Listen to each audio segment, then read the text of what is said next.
Hey, yo, internets, what's good?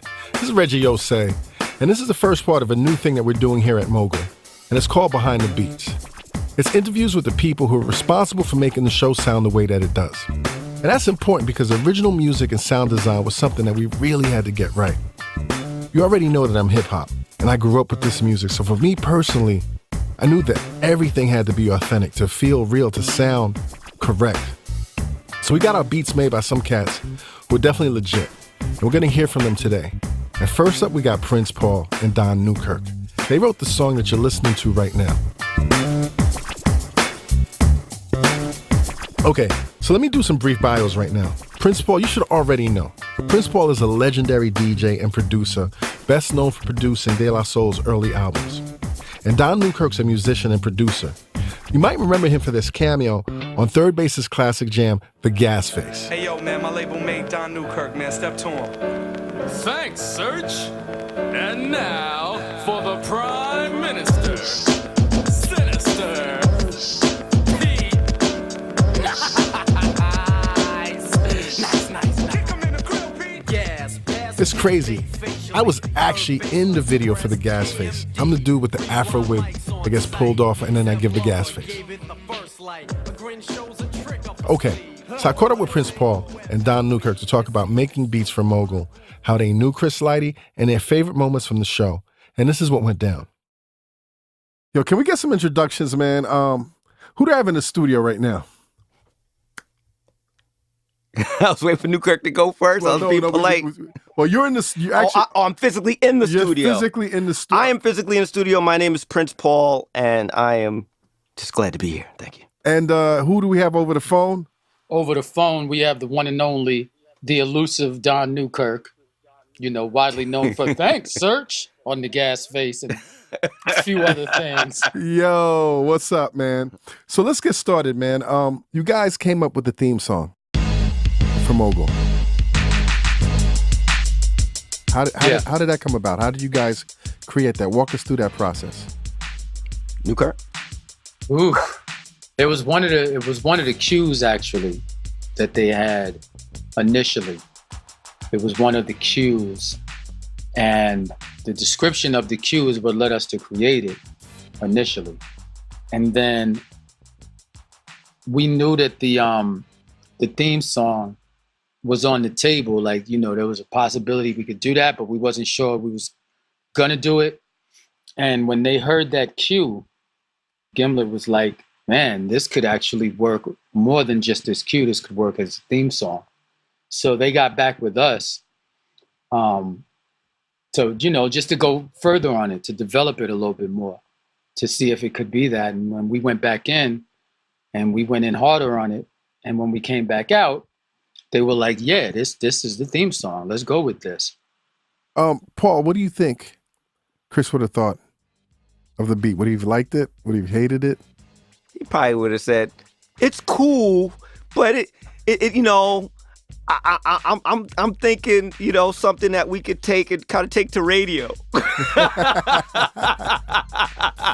Because he'll find a way to make some money off of it. I'll tell always you. always angling for that hook. Let me make some calls. Let me see if I can get to rhyme on it. Maybe I get busted, get the hook.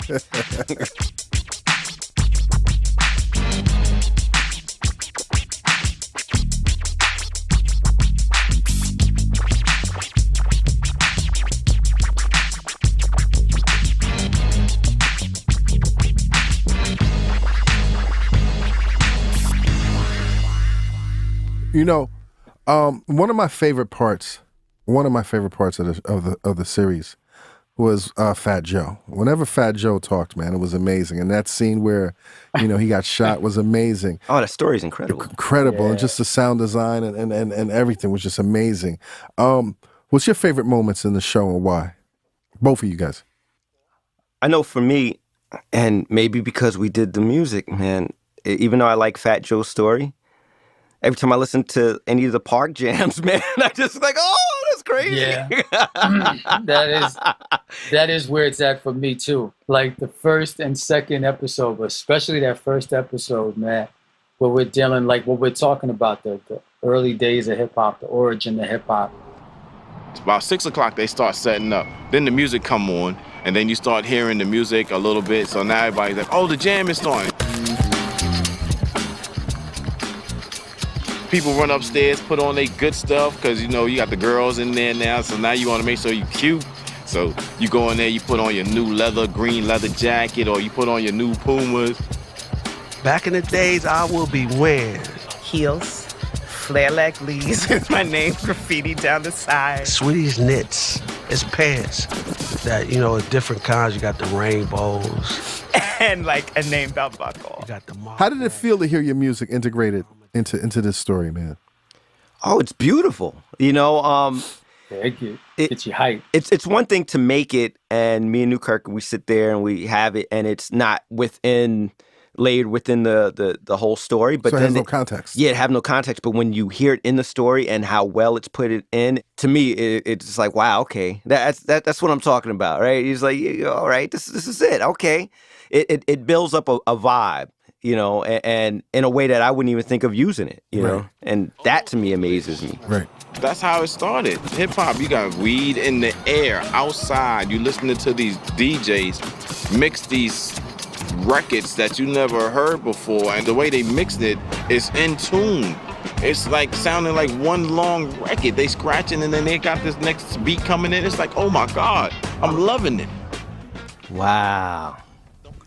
Yeah, that has to be one of my favorite. Just all the things being brought up. The elements in the whole Yeah, night. what it takes you back, man. What do you see? What do you feel? And what do you smell when you hear this, man? Exactly what they're talking about, man. You know what was coming to mind a lot, like listening to that, literally with the backdrop of the music, and listening to what he's talking about. Man, I remember literally like being in my building. You know what I mean? If I close my eyes, I remember being in my building a nice spring day, summer day, usually in the summertime, and then you'd hear them speakers come on. It'd be way down the block, maybe about 4 blocks away, because cats had systems. Yo, man, they had speakers, just tall speaker systems. You know, a lot of times the systems would go out because they was plugged into the light post and they'd overload it. Right. So the party would just shut down at some point sometimes, get a blackout or whatever. But I remember, hearing them speakers come on. And it was almost like you was running to that sound. The jam started, just like you said, man. The jam started. You get out there and you running towards that sound. Sometimes you didn't even know where it was. You just following the sound until you find it. Yo, that's so true, right? You didn't even know where the party was. You just running towards the sound and then you find it. And don't hear. It was crazy, man. Don't hear echo chamber. Oh my God! Then you go, oh! Listen. I miss the echo chamber. Yeah, man. don't you? What happened to? I was tweeting about this like about 6 months ago. I really miss the influence and the presence of the echo chamber in hip hop. Oh man, I bring it to my DJ, my gigs. I bring echo chamber. You can't beat it, man. It had this otherworldly. Yeah. I love that, man. The main thing that I remember is like as you're hearing the muffled sound and you're getting closer, you start really smelling the weed like wafting through the air, and it's like I found it. But I'll tell you one thing. Nobody had a better system than the rosters, though. No. The rosters were complete. If they set up anywhere near you, everybody's getting blown out. Yeah. They brought them shit straight from Jamaica, man. Straight up. Yeah. The fact that you knew Chris, did that have any effect on the listening experience? That had a lot to do with the listening experience. I think I think just by the story, there would be definitely a level of admiration just based upon what he's done and his accomplishments and just how he rolled. But seeing his face and being there, unfortunately, I was there when he got slashed in the face. Like I was there, I seen it, you know, and I'd seen when he came back, like, oh my God, say to be in the midst of him in the studio, him relating to other artists. It like I said, for me, that was part of my pressure in doing this because I felt like it's like, man, I can't be whack on this. I have to do it justice. Like you just can't just, man, let's try to get this money. You know what I'm saying? And get it done. It's like you want to have a certain amount of respect for him and his legacy, and I just can't be whack with it. But then again, I wouldn't want somebody else to mess it up and be whack either. Yeah, of course. So like I said, I thank Newkirk again because it gave me that push. Right. What was your personal highlight of working on Mogul? Newkirk? Personal highlight, I would say, well, it's always a personal highlight when me and Paul collab anyway. Right.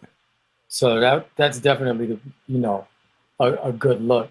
But the big personal highlight of this was for the purpose we were doing it for and the person we were doing it for. I felt like it was really important. You know what I mean? To like rep Chris Lighty, man. Right. Like he's such an important dude, an influential guy in the industry. I felt like we had like a heavy responsibility. You know what I mean? To come correct, like Paul was saying earlier. Right. So that was the highlight for me. That and just generally working with Paul, because I couldn't think of anybody else I would want to do that with. We're gonna do a story on early hip hop, of Chris Lighty's entry into learning about hip hop and then becoming involved in hip hop and then becoming an influencer in the music scene. Then I felt like there was no two better people to get it in and like try to put better music under that. Right. So that was a highlight for me. I'd have to agree with you, everything that Newkirk said, but I think, it's going to sound cheesy, but it's very honest. I think after the fact, I think when people started to come up and they said they heard the podcast and how it affected them, because they learned a lot about Chris Lighty, but then they thought, it was really good and it put them in a certain time, in a certain place, and they really got into it, to me was even bigger because I saw the impact. Like people actually like learned from it and enjoyed listening to it, and that I didn't expect that. I thought, but yeah, listen to it. Oh yeah, people like it. I think it's cool. I think it's dope. You know what I'm saying? But I didn't know people would really gravitate to it like that. And then, I heard you did the music, blah, blah, blah. Yo, did some of the music, you and Newkirk, da, da, da. And I was like, wow, okay, people really pay attention. Like, I didn't know. That to me, I think, really amazed me. So my big fear is, I wasn't as close with Lighty when I worked in the music industry. We had done a couple of deals. We hung out once or twice. But Lighty was always this intimidating dude. And I knew at a certain point, I wasn't in his inner circle. Right. And there were certain deals where we had clients that wanted to sign the Violator and some things didn't work out. And I saw kind of like that business scary side. Not the street scary side, but the business scary side of Lighty. So working with this project, I was so concerned because Lighty was so private. Right. He was also very powerful. When he wanted something done, he went all out and got it done. When he didn't want something done, he would shut it down. And so my whole thing was like, working on Mogul, it's like, I absolutely know 100%.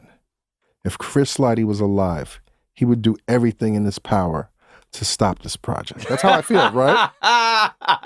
That's why I told you he revised my song and make it radio. But at the end of the day, in terms of the heights and all the barriers that Chris Lighty broke in hip hop, what we're doing with hip hop through podcasts, he would have been like, "Yo, my nigga, you did that shit. Like, I got you props." You know what I'm saying? It was very well put together. So my question to you is, having been part of this, knowing Lighty, and even you, Newkirk, like being from that era, what do you think Lighty would have thought of this project? I think, man, I think exactly. That's all. You go ahead, P. Oh, I think exactly how you said it. Like he would listen to it. And I'm sure I didn't do that. I'm sure that everybody would nitpick a few things, but I would think he'd be very proud of it, and I hate to say this, but he would, how can we monetize Where's this? The movie? Yeah.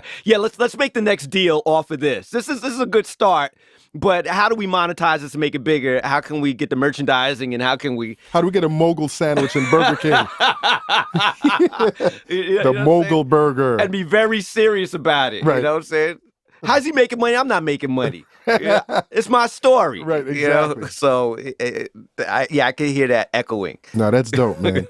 Well, I got to thank you guys, man, not only for your contributions to Mogul, man, but like really contributions to the culture, contributions to the music and the business and everything that's really helped and influenced and enhanced my life. So really, thank you, Don Newkirk. Thank you, Prince Paul, man. Thank you, man. And keep on doing it, man. Thank you, man. Yes, sir. Yeah, a lot. Appreciate it. Word. Appreciate it. Coming up after the break, we hear from DJ, composer, and songwriter extraordinaire, Nana Kwabena. This episode of Mogul is brought to you by Bud Light. Crack it open, man. Let's crack it open. Ready? Oh, this is a cold one, too. Perfect after coming down on this 95-degree weather. Illmind is a friend of mine, and he's a prolific producer. He's worked with some of the best in the business. I'm talking about Kanye West, Drake, J. Cole, Future. But he's also expanded his scope beyond hip-hop, working with Hollywood, Disney, and Broadway. I started following Lin on Twitter, so he followed me back, and then we DM'd each other, and we just kind of built from there. He's like, "Oh my God." Lin, as in Lin-Manuel Miranda, created the hit Broadway show Hamilton. So at that point, I became heavily involved with the Hamilton mixtape, ended up producing 5 songs on it. Me and Lin-Manuel just like really formed this really cool bond. He would call me like out of the blue sometimes. I'm in the studio and he's like, yo, what are you doing? And so he called me one day and he's like, hey, so I'm like working on this Disney project and I'm wondering if you want to be involved. And of course I said, maybe. Let me get back to you. Yeah. So I Sure. told him, absolutely. Right. So then told me it was this new movie called Moana and we're doing this song called You're Welcome and we have The Rock on it and we want you to like revamp it and do all this stuff. That's how I was sort of able to kind of tap into that world thanks to, again, Lin-Manuel. And from there, it's kind of been taking off. That's amazing, man. Congratulations. In this business, you never know when a new connection or a new friend will end up bringing you your next big opportunity. Bud Light, famous among friends. Enjoy responsibly.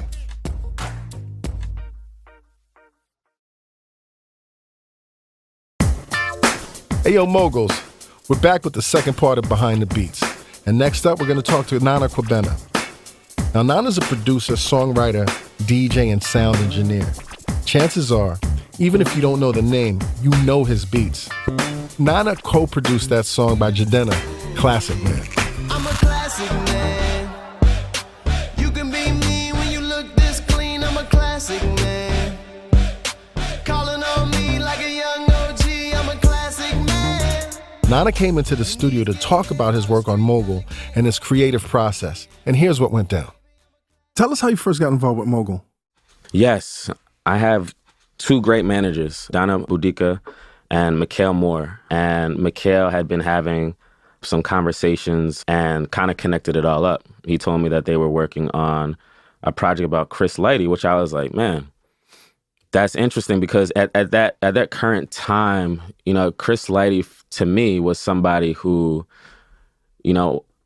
had situations been looked at as one of the Black entrepreneurs in the same way that you look at an L.A. Reid, right, in the same way that you look at a Diddy, like in the same, like these legends essentially, and he is one of those guys. Yes, definitely certified legend. Yeah, but there was, I remember like at the time of his passing, there were a lot of things that just seemed, and even in my perspective, being that distant, that just seemed a little funky, a little fishy. So I like the idea of like how does someone from that position? Yeah, how does someone from that position end up like this? Right. And there's a lot no one really knows. So when I heard about the project, I was like, oh, I love investigative stuff where people are like, hold on, man. And we don't get that in hip hop. Not at all. Not in hip hop. And then to get it in podcast form, it was just a lot of, I was like, what is, you got my attention. Right. I'm all ears. You know what I mean? So I was like, man, this is great. And then the more I learned about the project, it actually became great because it returned me to what I fell in love with in terms of hip hop. Like even just which was what? Which was just the foundation of a dope beat and the feeling of just great samples, to be honest with you. Like as a creative, I was like, this is a story that needs to be investigated, that people need to know. And especially as we're in a whole new generation of music and hip hop right now. You know what I mean? Where they're I remember being in college and being a mentor to kids that we'd bring kids on the Penn's campus. And I remember the years that people started losing memory of Tupac and Biggie, and that was a big deal for me. I was like, crazy. man, what? Right. How can this be? Who let this happen to you? That's sacrilegious. Yeah, you know what I mean? But I remember and fast forward to where we are now, and it's like a whole nother generation is coming, you know what I mean? And there are people that didn't even know about the Nas's of the world and people right after the Biggies and Tupacs. Anyway, point being that it felt important for as the culture continues to move on and press on to go back and retell and shine light on some of these older stories that people should be aware about. And so from that level to just the idea of even creatively being able to go back in a space where I'm not having to make music of the times right now. Right. And man, it actually, this project has actually changed me. It's really? Actually, how so, man? Definitely. Oh my God. What? Man. So one of the records I have on repeat right now, obviously, is Jay-Z's record. 444. Yeah. 444. 444. Because, amazing album. Yeah. Between that and this project, it's opened up something in me that's returned me to what I fell in love with, the craft of making hip hop music.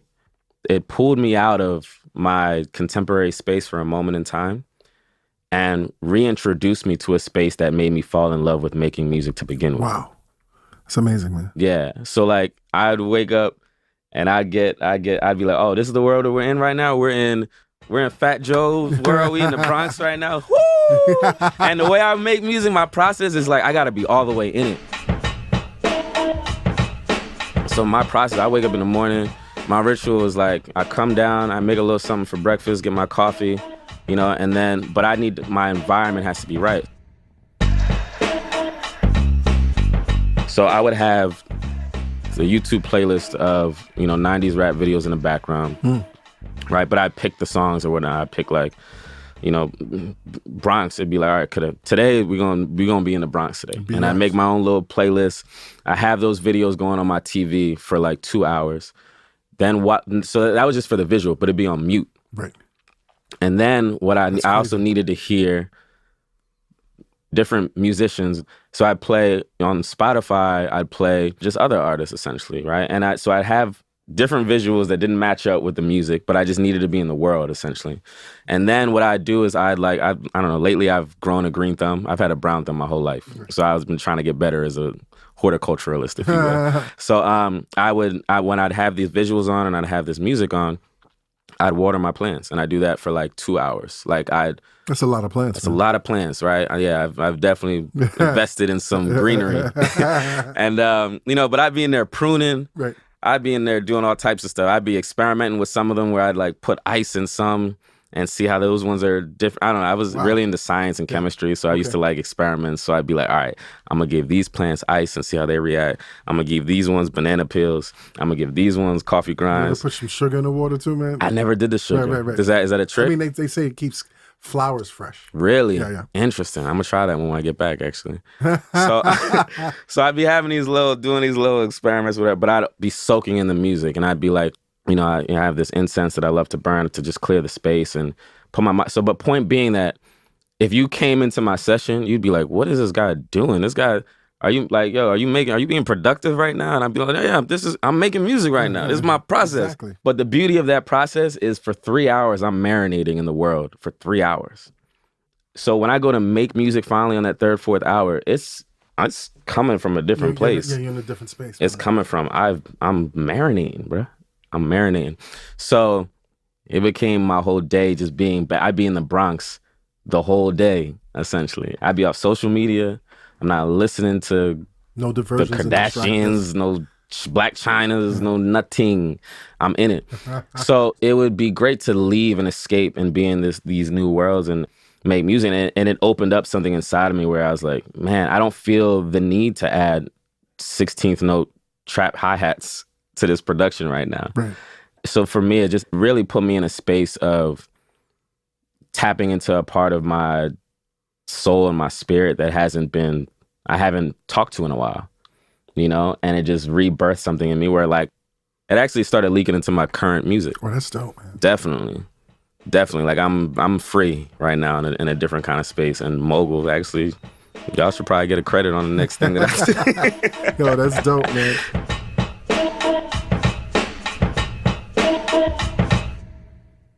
Yo, listen, let's take a moment Yeah. and listen back to how we used some of your music in the show, and let's talk about it. Yeah. So this is episode 3. Yeah.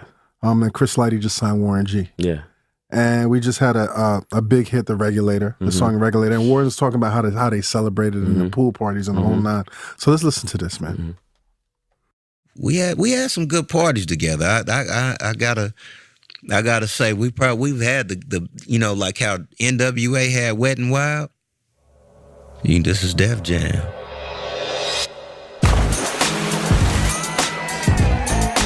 Bikinis, shorts, the summertime. That was the mode.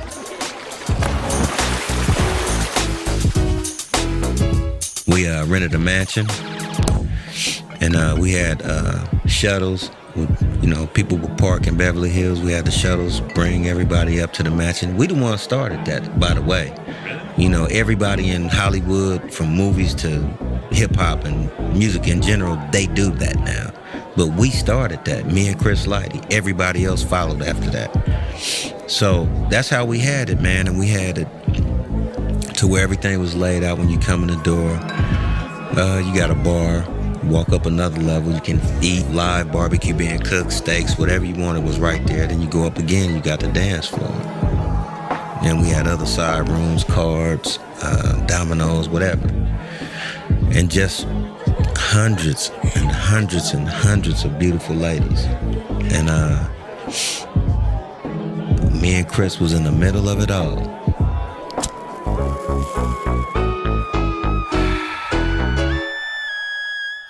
That's amazing. That's real fascinating. Man.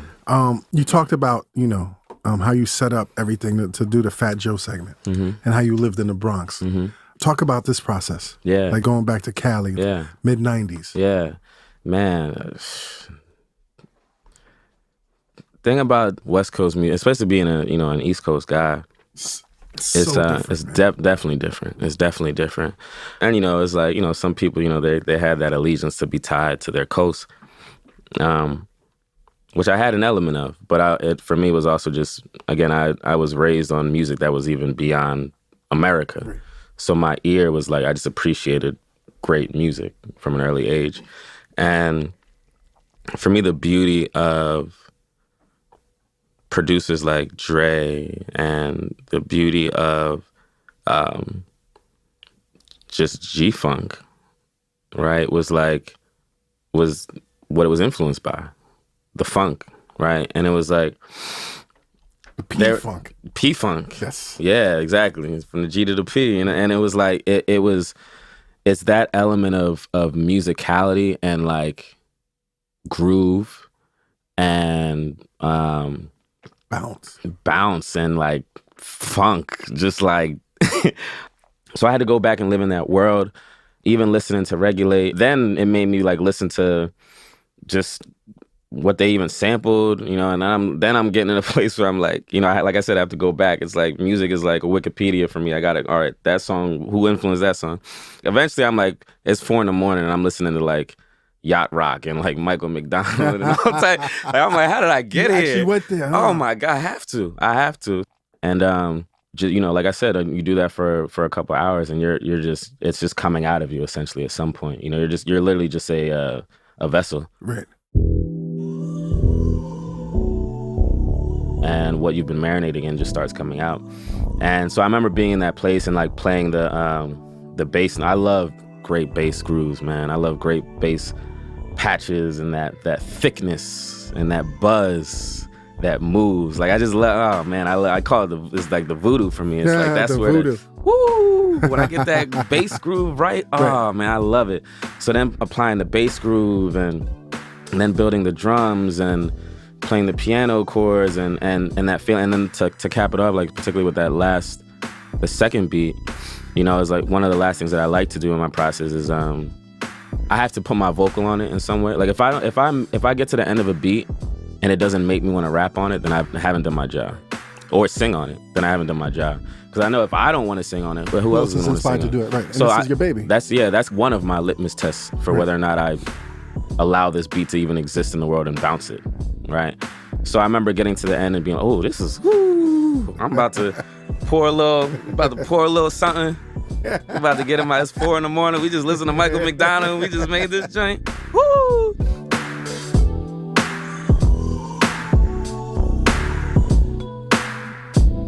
So I do that and I'll play the beat for like 3 minutes and I'll just get on the mic and freestyle. And sometimes those are real words. Sometimes they're just me crewing or hitting different melodies and notes. And then I'll go back, I think it was Hemingway said, write drunk, edit sober.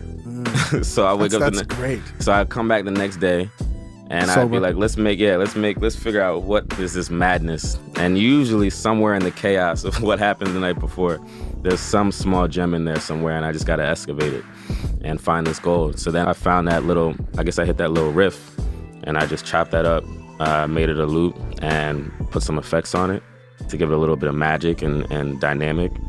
And that was that. Yo, what was your favorite part of the show?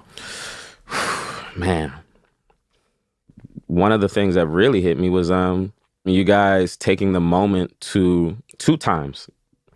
taking the moment to acknowledge mental health, right? And suicide, and also taking a moment to acknowledge domestic abuse, providing resources to people that are actually listening.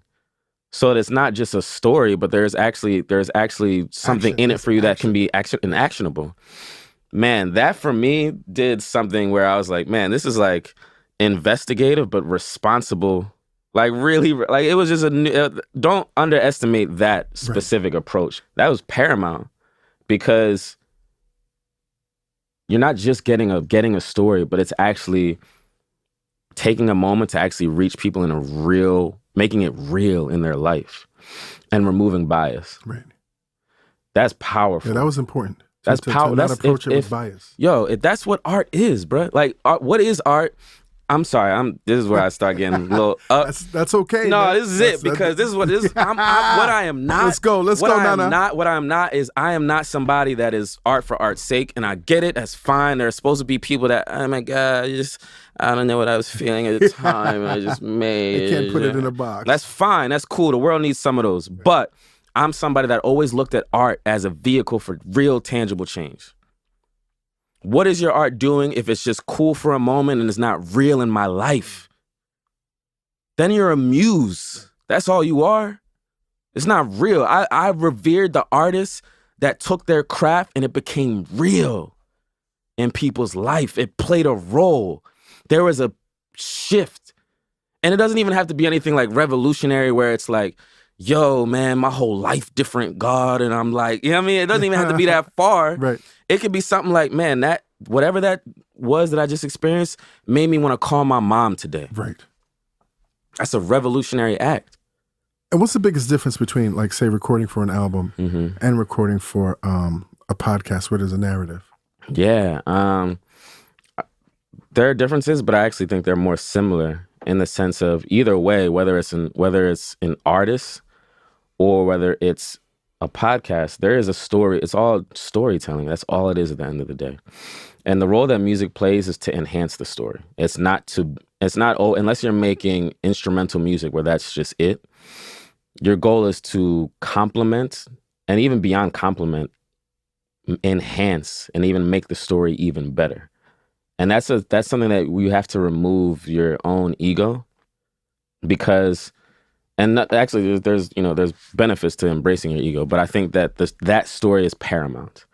And it's using all of your talents to make that story even more potent through the power of sound, essentially. So, yeah. Thank you. Yeah, indeed. Awesome. Thank you so much. Thank y'all. Thank you so much. One more question. Is your Millie Rock sturdy? Oh, very much so. I've been on the Explore page, Millie Rock, for 4 days. I see you've been doing it. I see you doing it.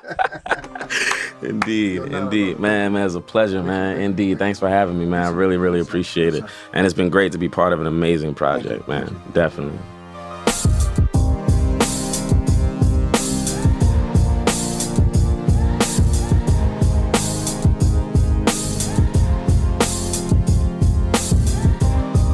That's such a dope beat, man. Like it's still, it still has that gravitas from the first time that I heard it, man. It's such a dope beat. Okay, here we go. So thanks so much for hanging out with us for this Behind the Beats episode. This episode was produced by Meg Driscoll. Our senior producer is Matthew Nelson. Our editor is Pat Walters, thanks to Stevie Lane and Alvin Mel F. Sound design and mixing by Haley Shaw. Music direction by Matthew Bowe. We have one more episode of Behind the Beats coming. It's with Haley Shaw and Matthew Bowe, the sound engineers who mix the show. Keep an eye on your feed for that. If you like what we're doing here, leave us a rating and a review on Apple Podcasts. It's a great way to help others find out about the show. For more bonus content and information about the show, follow us on Twitter. The handle is @Mogul. And be safe.